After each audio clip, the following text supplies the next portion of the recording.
lateral push to pull on a landmine. It's like my favorite thing.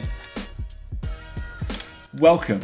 I am Coach Tom Hall, educator, personal trainer, and incredibly amateur and recreational triathlete. I'm sure you're aware of that. This series is literally all we're going to be looking at is giving coaches and people who I coach themselves a little bit of an insight into perhaps some of the stuff that goes on with some of these amazing athletes and how we can kind of pick apart their training and put it into our own clients, because we might as well try to be like them because they look pretty good at what they do and they look pretty damn good. So if anything we can scale, take away, put it into our clients' programs or our own, make you understand it perhaps a little bit better of what they're doing, because some of the stuff they post on social media can be mucho bueno, but some no bueno, not so good at all. So we're going to focus on the positives. That's what this channel is about. I saw this reel go the rounds. We're gonna have a little sneaky look. I haven't looked exactly what is on this reel before sent it. And obviously, if you think this all this stuff is really interesting, send me some reels to review. We've got some cool stuff lined up. There's plenty of athletes that we want to kind of nitpick and go through their training. I want to see what they're doing. All right. Let's, without further ado, let's listen to some snazzy music. I'm sure there's some on there. Let's have a go.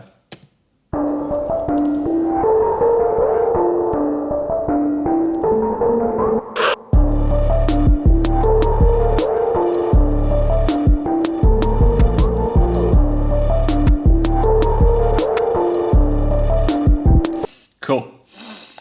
Very cool, ladies and gentlemen. All right, little sneak peek into what is happening. So if anybody doesn't know Keely, she's an 800 meter runner. So what does that take? Like 1 minute 55, 2 minutes is what they're running at. Very anaerobic into aerobic energy systems. So she is going to be powering through start, not such a big deal. So I can't imagine there's going to be as much reaction training that she'd be doing. But if we're looking at 800 meters, they need to be incredibly plyometric. They still need a lot of muscular strength, a ridiculous amount. They will need a lot of strength endurance. They will still need to be bouncy as absolute crap. They need to bounce their way all the way around. And they need to be powerful because they need to lay down some absolute muscular power. They're not going to rely on their tendons the whole time. But let's have a little flick through of what was happening through there. All right. So she's gone straight into, let's reverse this as well. As every good gym, it starts with looking into the mirror, doesn't it? So where are we sitting there? Has she picked that off the floor? Yeah, I think she has. She probably has, to be fair. So she's a little bit far, knees a bit far away for my liking, but she's 22. She's still learning. She's not an Olympic lifter. Let's put that out there. Let's always put that out there. These athletes are learning their technical abilities all the way through because the bar moves quite far away from her there. But so yeah, she's gone probably full clean.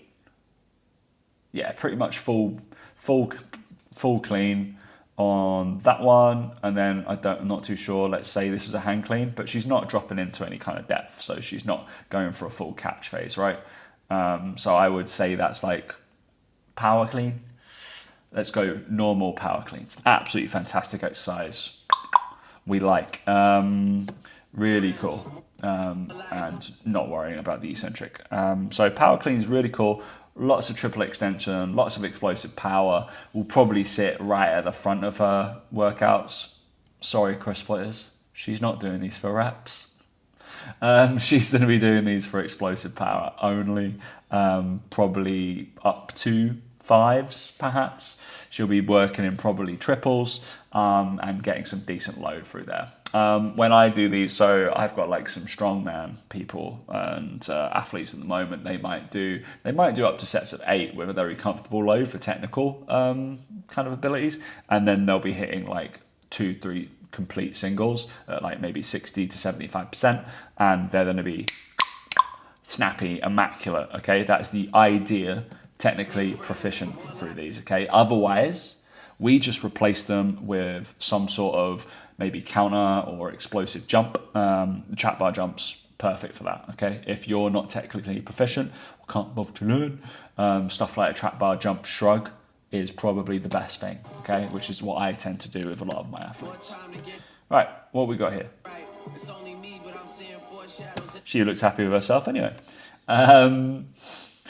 So that looked like some sort of back squat.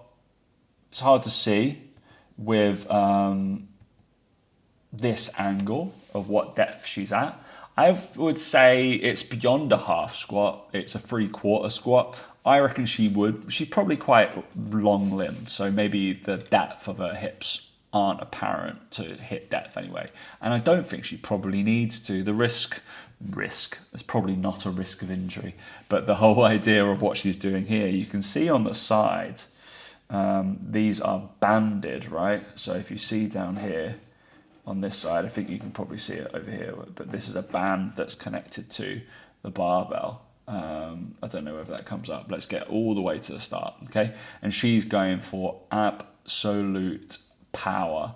If she was there's the band. Okay, cool. So that's going to make it a little bit heavier at the top, a little bit lighter at the bottom. Okay, we know that we're matching resistance profiles to that back squat. So she's stronger at the top, so we're going to make it even bigger at the top. Okay, so we've got that relationship. And as she's going out of the hole, she's going to have to push even harder, which is pretty cool. I like, all good. Half quarter squats, I call them sports squats.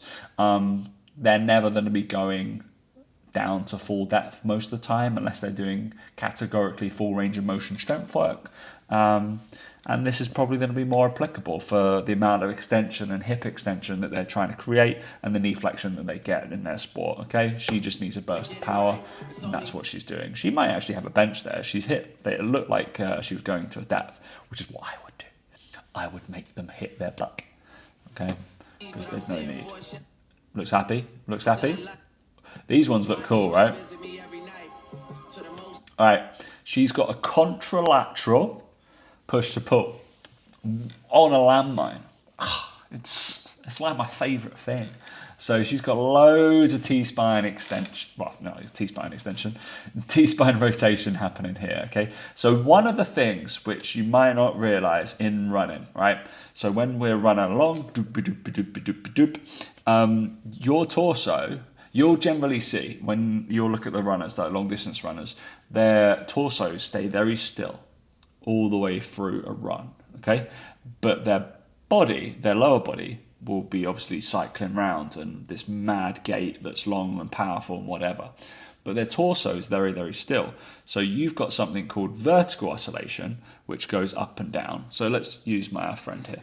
So if their legs are staying still, you might have vertical oscillation, which we end up going up and down whilst we run. And we might get horizontal oscillation, which we start rocking and rolling. Both of these are something called kinetic leakage, okay? So we lose energy as we're going along. So we need to get our torso and your pelvis into a decent position to be able to be tense enough, but also loose enough to allow as much hip flexion to create a big stride length and put as much power through. So we use all that energy there, but enable ourselves to brace in the upper body to not make ourselves wobble all the way down the track, because you'll see those rocking and rollers probably aren't going to be moving as fast as the guys can stay pretty rigid. Look at Michael Johnson, very like loose up top, but his torso is staying pretty much in one plane. It's either rotating on an axis to let him go further. It's definitely not going up and down, and it's not going side to side. Okay, so this is what this is helping with.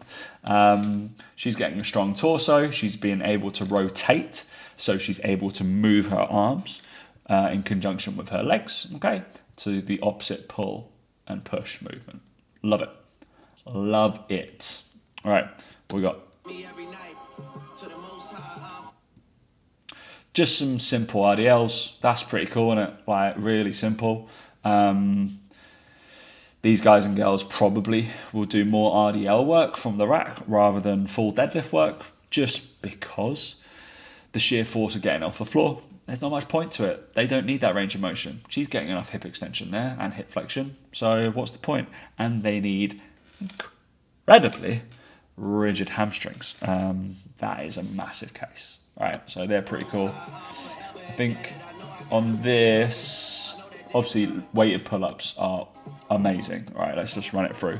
The one thing that I was a little bit annoyed when we watched this through on the pull-up, loaded pull-ups, awesome. But for this premise, considering what an athlete she is, I don't think there is an excuse for her going limited range of motion on her pull-up.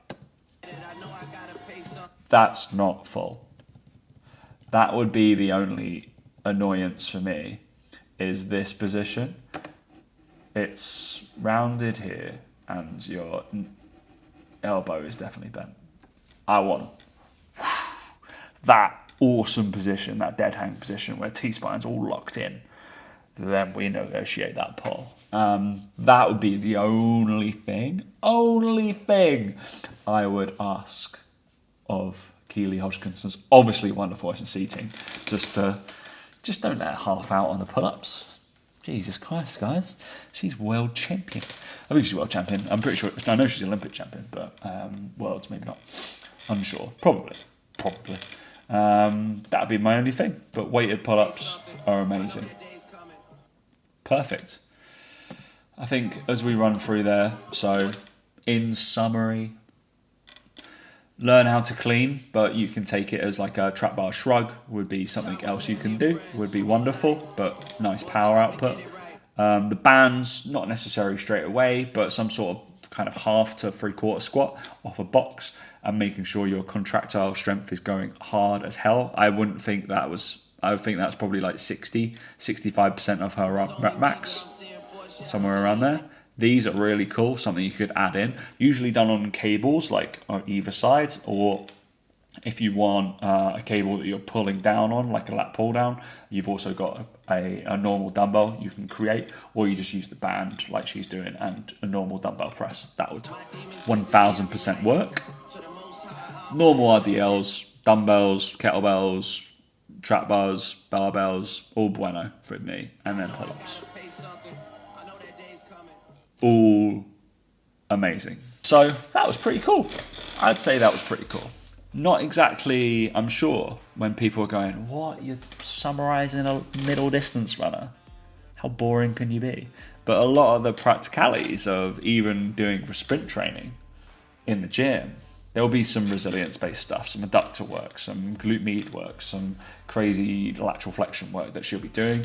But just remember that kind of vertical and horizontal oscillation because of the core, and you're trying to get your lower body as strong, powerful, and resilient as possible so that she can go and do those hard running sessions that she has to do to win her sport. Okay? All right. Amazing. Thank you so much for watching. Give us a little cheeky sub. Share it with your friends if you've enjoyed this. I think next week we're going to stay in the realms of athletics and look at another champion, Femke Bol. I'll stay tuned.